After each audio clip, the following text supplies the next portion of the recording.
Ngayong adto. Hello guys, mo din yung hulagway sa Davao City Coastal Road guys. Pag gabi dagan ng tao diri. Pag hapon dagan po nag-jogging. Buntag mo gyapon dagan nag-jogging. Pag hapon nanay exit sa mag-jogging dagan mag-picnic diri. Ibon siya guys, bisitahan niyo para ma-try po niyo guys ug masaksihan niyo ang kabilo diri guys.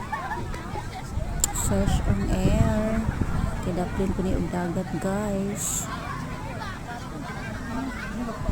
Nga apod ni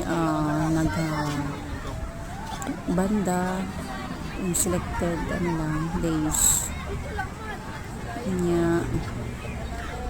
Basta bibo siya guys.